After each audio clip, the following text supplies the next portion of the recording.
Okay, this is my overview, I would say, as best I can, non-spoiler, for the Undone. This is from Amazon Studios, so it's on Amazon Prime. It is a total of 8 episodes. I've only seen the first 5 episodes. That's what I'm overviewing, so just a huge disclaimer. The synopsis reads, a woman discovers that she has a new relationship with time after surviving a car accident that almost killed her. Now, Rosa Salazar from the Maze Runner series, from Alita Battle Angel, and among other things, she is the front and center star of the role of Alma. Alma is a person that lost her dad to a car accident, in a relationship with a guy named Sam, and just terrified of the possibility of having a normal life with kids and family and marriage. Like, it terrifies her because it's the simplicity of it. It's just such a repetition that she thinks that she's gonna literally lose her mind in going through the process. Now, I'm gonna tell you, the writing on this show is amazing. Like, the writing, and the thing about it, it's not like they're like, oh wow, Alma's getting all this kind of information. She just all of a sudden like becomes like, this ultimate, knowledge person because of the accent. No. Like, the way the knowledge is pushed to her is in such a well-crafted, written way, because it comes from different sources. It comes from different people. It comes from, like, different moments that she sees her dad, different things that have kind of happened that she recollects that she has repressed. It deals with, like, trauma. It deals with anxiety. It deals with, like, time and space and the science fiction side of all of it. Like, it goes hard. Like, through episode 1 through episode 5, if any of those things that you like, they touch on it in some way, shape, or form in the most amazing way. The other side of this is the overlayer. Now, imagine I'm sitting there acting and I'm doing this and I'm like giving it everything I have, and then there's like this overlayer of like this animated kind of cartoony, Scanner Darkly look to me, and that's throughout the whole entire show, and it's amazing.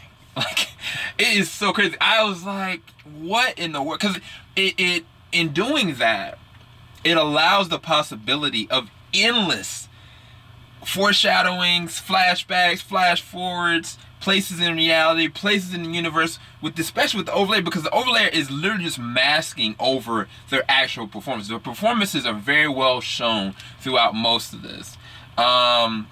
Really interesting, broad casting as well. Nicholas Gonzalez would be a notable pick. Bob Odenkirk as the dad is another notable pick. But there's a lot of other people that are sprinkled throughout. But, I mean, for the most part, it's about Alma, her mom, her sister, her boyfriend, and it's kind of like how she deals with all the reality. Because Alma doesn't come off as a good person. Throughout most of these, at least the first 2 episodes, you kind of just like, man, Alma ain't no good. But at the same exact time, when you start to really unravel take the veil off, so to speak, you realize, well, dang, I see where she getting this from. But again, it's some of the best writing, some of the best cinematography, some of the best iconography, and just immersion kind of feeling. Now, the thing I'll say is, it's not for everybody, because not that this show endorses, like, suicidal thoughts, or like people that deal with trauma or PTSD, or in any kind of way of like endorsing this.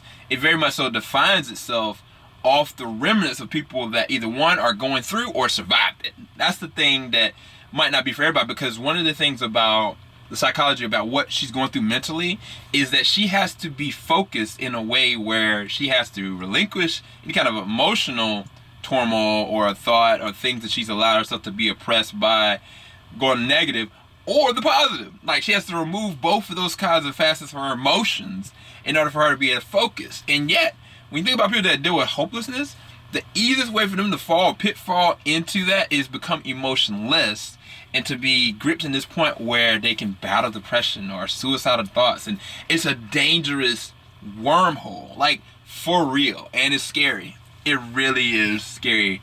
But at the same time, there's comedic dark comedy there. There's richness and vibrant characters. Like, every character is not completely all together. Every character has flaws, like very, very notable flaws. And I think that this is definitely one of the better shows that Amazon's come out with. Like first they got a win with The Boys, and well, no, first they got a win with Jack Ryan. I'm sorry I didn't review that, but that was one of the better shows I saw last year.